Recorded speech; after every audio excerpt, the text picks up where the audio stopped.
अस्सलाम वालेकुम। सराय की वसेब दे मेरे सारे बहन भरावें को खुश आमदीद। जिथा रहो हंसदे वसदे खुश तो खुशहाल रहो।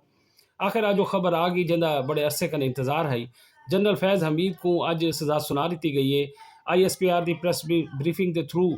आवाम तक ये खबर पहुँचाई गई है कि जनरल फैज़ हमीद दे उत्ते जेह्ड़े 4 इल्ज़ामात हैं वो साबित ही गए और उन्हें 4 इल्ज़ामात दे जरा तफसीली कार्रवाई अदालती उन्हें दी थींदी रहेगी जो कि उन्हें दा अपना एक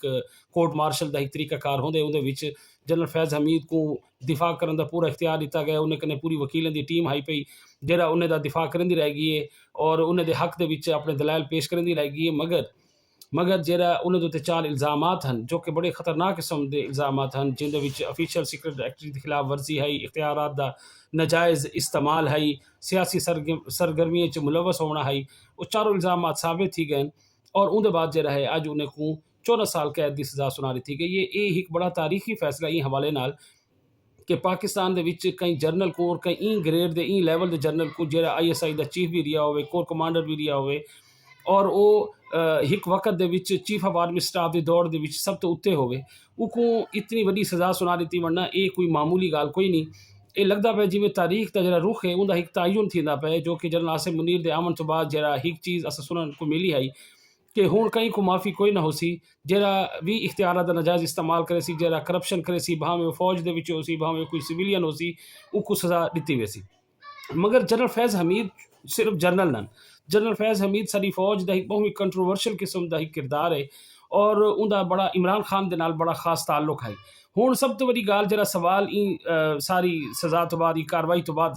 पैदा थींदा पे वो ये है कि क्या इमरान खान साहब जेह्ड़े हिन उन्हें को भी यही जनरल फैज़ हमीद को मिसाल बना के सज़ा दी बन सकती है क्योंकि इमरान खान दे जितनी भी कार्रवाइयाँ हैं जेह्ड़ी 9 मई थी गया या उन्हें दा सियासी इख्तियारात या जनरल आसिम मुनीर के खिलाफ जी उन्हें दी बहु ही कंट्रोवर्शियल एक तहरीक रहेगी है खास तौर पर जिस time chief of army staff बनने वाले हैं उस टाइम लॉन्ग मार्च ते धरने हैं जिहदे बारे च आम लोगों का ख्याल ये है और सियासी जो लोग हैं उन्होंने भी ख्याल इो है कि उनके पिछों फैज़ हमीद कहीं ना कहीं हवाले नाल मौजूद हैं पे तो क्या उको बुनियाद बना के ने इमरान खान के खिलाफ भी कोई इहो जी सज़ा दा या कोई इहो जिहा फैसला सुनाया बन सकते।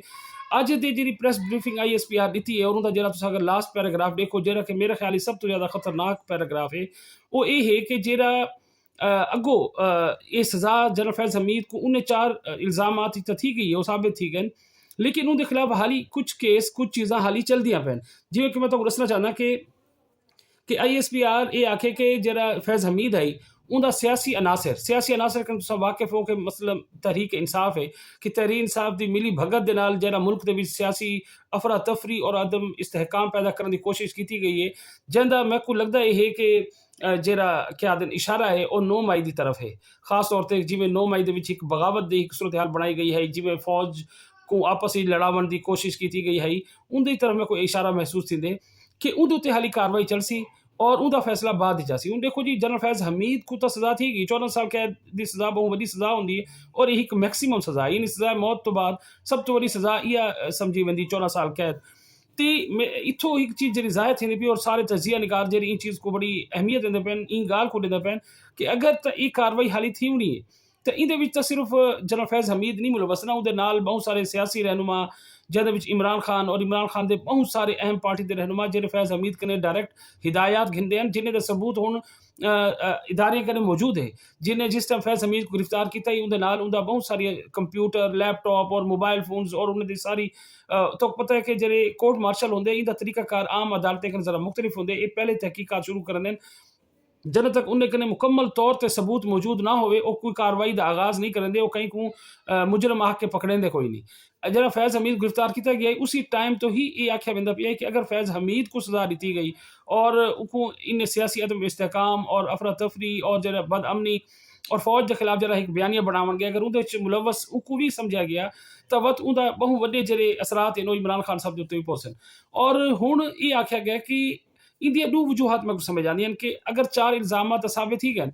तो अगली जी यह है उनका इंतजार क्यों नहीं किया गया सियासी अदम इस्तेहकाम और सियासी अफरा तफरी जी पैदा करने की कोशिश है उनकी हाली कार्रवाई क्यों चलती पई है ये हाली थी सी और क्या वजह है कि उनका भी फैसला इनके नाल नहीं सुनाया गया। मैं को लगता है उनकी दो वजूहत हो सकते हैं। हुण डिठा वैसी खान साहब का रवैया अगों क्या है खान साहब की सियासत जी वो कई तरफ वेंदी है अगर खान साहब कहीं मुफाहमत वाले रस्ते से आ गए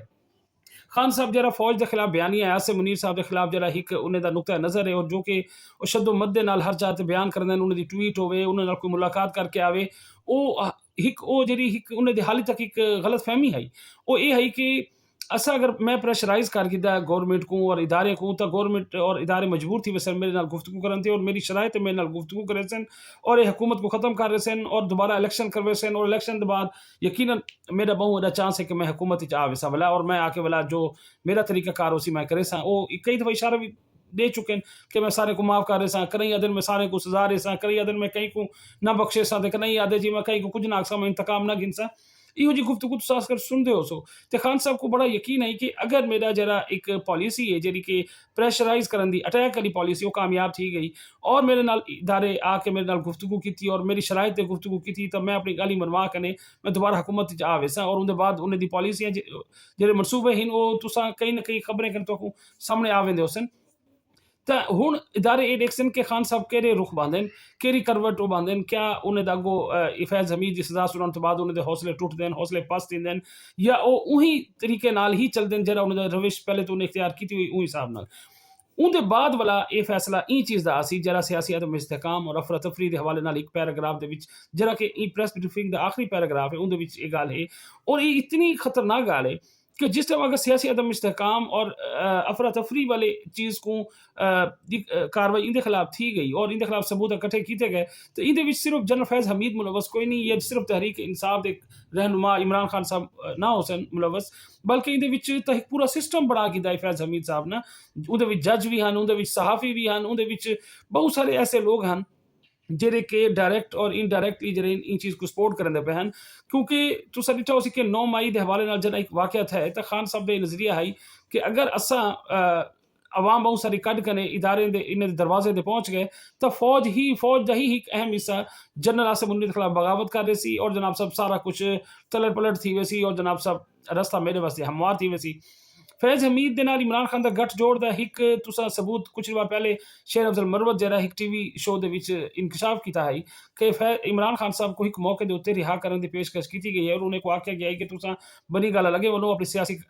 कार्रवाइयां ऐसा ऐसा शुरू करो असु तो छोड़ देंदे हैं और कोई मुआहदा उन्हें दरमियान थी ना पिया है और उनके शेर अफजल मरवत जरा है इन गाल को ये भी आखे कि उनके नाल उस टाइम बे लोग भी मौजूद हैं जेरे इन चीज़ के गवाह हैं जिन्हें बैरिस्टर सैफ भी है और बे लोग भी हैं मतलब ये है कि एक ऑथेंटिक गाल है मगर खान साहब उस टाइम आख्या कि नहीं अगर मैं कुछ रिहा करने तो फैज़ हमीद को भी ना रिहा करो मतलब उन्हें दा गठ जोड़ इन लेवल दा मजबूत है और इतना स्ट्रॉन्ग है उन्हें दा आपस जरा एक कोऑर्डिनेशन है कि खान साहब को रिहाई भी कर ले जरे मंजूर कोई नहीं वादे फैज़ हमीद नाल रिहा थी वे इंदा इस सारी गल का मतलब ये है कि खान साहब दा नेक्सस जरा है अगर वो फैज़ हमीद नाल जो कि बज़ाहिर तो सारे को पता है लेकिन अगर वो कानूनी तौर पर भी साबित थी वेंदे और अगर कोर्ट मार्शल या कई भी अदालती कार्रवाई दे विच वो चीज़ सामने आ वेंदी है तो खान साहब को बड़े सख्त फैसला उन्हें खिलाफ आ सकते और फैसला जो है वो सिर्फ 14 साल कैद का नहीं होना शायद इंदे कने भी कुछ ज़्यादा होवे क्योंकि इदारे एक चीज़ तो साबित कर रही थी कि अगर वो अपने जर्नल को सजा दे सकते हैं और वो